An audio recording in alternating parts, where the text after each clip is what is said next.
All right, Shalom. First and foremost, I would like to give all honor and glory to Yahweh Bahasham, Yahweh Shai Bahasham, Rekha Kurash. Double honors to the elders and the apostles of the great millstone. Salutations to all the Akim, push his word with true sincerity and with charity. As always, I'm the brother Yedire from Great Millstone Branch here in Chicago, and I'm back with another lesson. Lord willing, it may be edifying and uplifting. It's going to be just my spiritual 2 cents on the times we're living in. Today is currently July 6th. I believe it's July 6th. Over the weekend you had July 4th, which marked the 250 year on paper of the conception of America, which when you go in the scriptures, this is Babylon the Great. This is the revised Roman Empire that was prophesied to come in power in the last days and rule over the earth.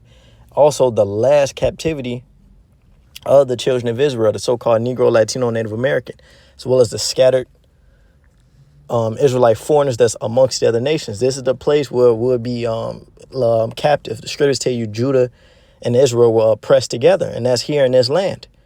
Starting with, those devils coming over here, Cristobal Colon, those different conquerors coming over here and, subduing the northern kingdom and subsequently bringing the southern kingdom over here in 1619, the so-called Black and Caribbean, the tribe of Judah. You see, and that's what a prophecy when you go into Jeremiah, the 50th chapter. This is Jeremiah 50 and verse 33. It says, "Thus saith Yahweh of hosts, the children of Israel and the children of Judah were oppressed together, and all that took them captives held them fast. They refused to let them go." And we are, as the scriptures say in the book of Baruch, we are yet this day in our captivity. You see? But hey, according to the signs of the times, we're at the end. You see? We're at the end of Babylon the Great, America. This is Ecclesiastes 7 and verse 7. "Surely oppression maketh a wise man mad, and a gift destroyeth the heart." And this is the place where we've been oppressed. And if you're on your right mind, your clean, sane mind, you understand that you're oppressed, and you understand that the only way out of this oppression is via the Lord, right? It says, "Better is the end of a thing than the beginning thereof, and the patient in spirit is better than the proud in spirit." You see, and look, America had a start date and America has an end date.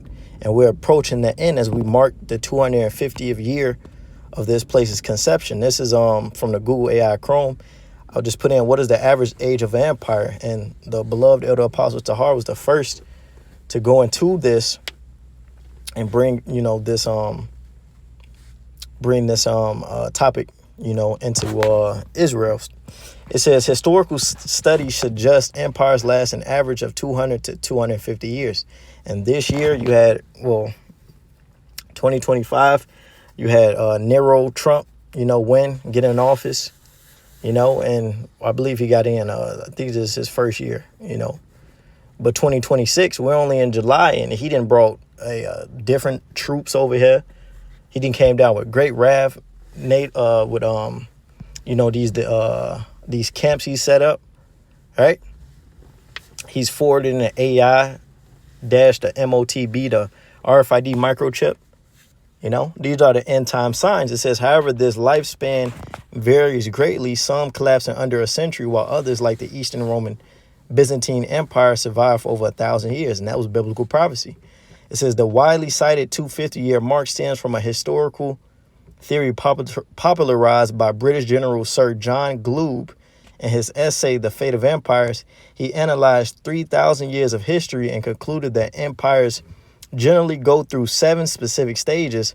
Pioneers, you had them devils come over here and overtake Gad, the northern tribes, right? The conquest, we had the pilgrims, then you had the conquest, the conquerors, the conquistadors. The commerce, they start selling Jake for different commodities. The affluence, they got rich, The intellect, you had the age of enlightenment, shit started moving, picking up. It says, and finally, decadence and decline. And that's what you see happening on earth right now, especially here in Babylon the Great.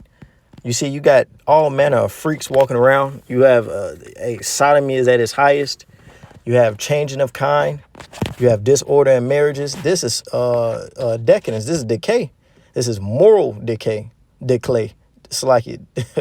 This is moral decay, which once we said, which were, as we just read, finally decadence and decline.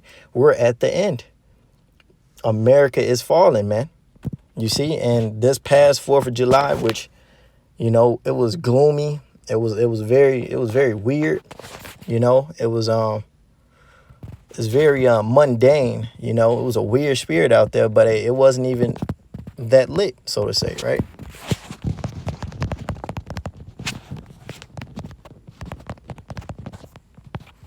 This is Isaiah 24 and verse 7. It says, the new wine mourneth, the vine languisheth, and a merry hearted do sigh. The mirth of tabrets ceaseth, the noise of them that rejoiceth endeth, the joy of the harp ceaseth. And this is the Lord closing the curtains on Babylon the Great.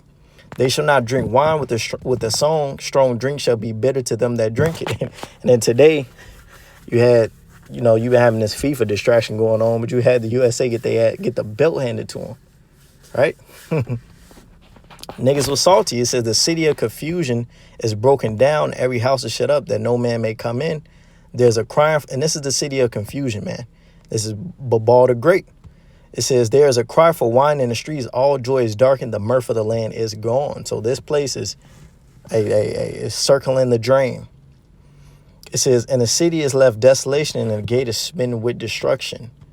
See, so everything points to the end of Babylon the Great. 2nd Esdras 9 and verse 1, he answered me then and said, measure thou the time diligently in itself, and when thou seest part of the science past, which I have told thee before, then shalt thou understand that it is the very same time wherein the highest will begin to visit the world which he made. You see, so these are the signs that the Lord foreordained to happen. We're seeing these things. We're seeing the Lord visit this place. You've been having a whole bunch of earthquakes. You can't name a day as haven't been an uproar, right? It says, then shalt thou will understand that the Most High spake of those things from the days that before thee, even from the beginning. And the Lord said in the book of Isaiah, I declared the end from the beginning. It says, for like as all that is made in the world have a beginning and an end, and the end is manifest, even so the times also of the highest have plain beginnings and wonders and powerful works and endings and effects and signs. And everything that we're seeing is the effects and signs of the end of Babylon the Great. You know, you got wars, rumors of wars. You have the U.S. and Iran. It's like you have the U.S. and Israel still at war with Iran. You know, you have this AI fastly being integrated, will continually being integrated into every sector of life. You have these data surveillance systems, centers being set up everywhere for the MOTB to be set up. These are the end time signs. You see? And this is the faith and the patience of the saints. This is what we're looking forward to. We're looking for the Lord to come and deliver us, man. Because at the downfall of Babylon the Great, at the destruction of Babylon the Great, the children of Israel get saved. The Psalms 142 and 5, it says, I have cried unto thee, O Yahweh. I said, thou art my refuge and my portion in the land of the living. And the Lord is our only hope. Attend unto my cry, for I am brought very low. Deliver me from my persecutors, for they are stronger than I, right? And Esau Edom, he's the man of carnality. He has all these different snares laid up. You know, he's looking to gnash upon the just. But we got the power of heaven and earth on our side. It says, deliver me from my persecutors, for they are stronger than I. Bring my soul out of prison, that I may praise thy name. The righteous shall compass me about, for thou shalt deal bountifully with me. You see? So we're looking for the Lord to judge this place and to change us out of this body of death. You see? We're looking for the Lord to deliver us, man. This Jeremiah 31 and verse 7, for thus saith Yahweh, sing with gladness for Jacob and shout among the chief of the nations. Publish ye, praise ye, and say, O Yahweh, save thy people, the remnant of Israel. So we're looking for the Lord to come and save us. Behold, I will bring them from the north country and gather them from the coast of the earth. And the deliverance is going to come from Babylon the Great. Go in the book of, I believe it's Jeremiah. Shall no more be said, the Lord liveth that brought the children of Israel from the land of the north. But Yahweh liveth, it's like from the land of Egypt. But Yahweh liveth that brought up the children of Israel from the land of the north. And from everywhere they've been scattered, roughly paraphrased. And I believe that's Jeremiah, the 14th chapter. It says, behold, I will bring them from the north country and gather them from the coast of the earth. Matter of fact, let me double check that anyway.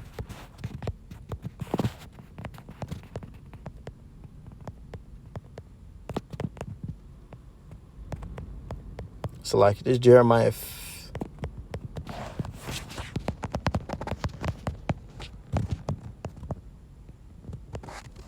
16 and verse 14. Therefore, behold, the days come, saith Yahweh, that it shall no more be said, Yahweh liveth that brought up the children of Israel out of the land of Egypt. But Yahweh liveth that brought up the children of Israel from the land of the north, and from all the lands whither he had driven them. And I will bring them again into the land that I gave unto their fathers. So deliverance is going to come from out of the land of the north, Babylon the Great, as well as to wherever we've been scattered, because we've been scattered amongst all nations. Thus, those Israelite foreigners, which are the Gentiles that can be saved. It says, behold, I will send for many fishers, saith Yahweh, and they shall fish them. And after will I send for many hunters, and they shall hunt them from every mountain and from every hill, and out of the holes of the rocks. See? Jeremiah 31 and verse 8, it says, behold, I will bring them from the north country and gather them from the coast of the earth. And with them the blind and the lame, the woman with child, and her that travaileth with child together, a great company shall return thither. They shall come with weeping, and with supplications will I lead them. I will cause them to walk by the rivers of water in a straight way, wherein they shall not stumble. For I am a father to Israel, and Ephraim is my firstborn. You see? So the Lord is going to save his people. It says, hear the word, O Yahweh, O ye nations, and declare in the isles afar off, and say, he that scattereth Israel will gather him and keep him as a shepherd doth his flock. And the Lord sent us away with weeping and mourning, but the Lord's going to give us to him again. He's going to come and collect us. It says, for Yahweh have redeemed Jacob and ransomed him from the hand of him that was stronger than he. And the Lord is going to save us out of the hands of you devils, which stole us. Scripture talk about he that stealeth a man. That man got to be put to death. And that's what the Lord is coming to do, man. He's going to destroy the so-called white man, his beast system. Babylon the Great, America, Rome is going to get obliterated. And he's going to save his people. There's Isaiah 51 and 12. I am he that comforteth you. Who art thou that thou shouldest be afraid of a man that shall die, and of the son of man which shall be made as grass, right? We have nothing to worry about, man. The Lord is on our side. It says, and forgettest Yahweh thy maker that have stretched forth the heavens and laid the foundations of the earth, and have feared continually every day because of the fear of the oppressor, as if he were ready to destroy. And where's the fear of the oppressor? Right. And this man can't do nothing the Lord doesn't want him to do. Right. It says the captive exile, which is the Negro, Latino, Native American, the elect, the remnant of our people. Right. The captive exile hasteneth that he may be loose. So we're looking to get out of hell. We're looking to get out of Babylon the Great. We're looking to get out of the land of our oppression. It says the captive exile hasteneth that he may be loose, and that he shall not die in the pit, nor that his bread shall fail. But I am Yahweh thy power that divided the sea, whose waves roared. Yahweh of hosts is his name. And I have put my words in thy mouth, and I have covered thee in the shadow of my hand, that I may plant the heavens and lay the foundations of the earth, and say unto Zion, thou art my people. You see? So the Lord, he's going to collect his jewels, man. And everything that we're seeing happen in the earth right now is the declaration of the end of Babylon the Great. And this is the 250th year of its conception. You see? So, hey, man, Lord, when was just a quick edifying lesson. Lord, when it was uplifting and exhorting. Ended out with giving all honor and glory to Yahweh, Bahasham, Yahweh Shai, Bahasham, Rekak Wadash. Double honors to the elders and the apostles of the great millstone, which taught us this truth. Salutations to all that I can push the word with true with charity. Shalom, Bragathum, Kwam Yasharala, Wa Baba Ball, Shalom.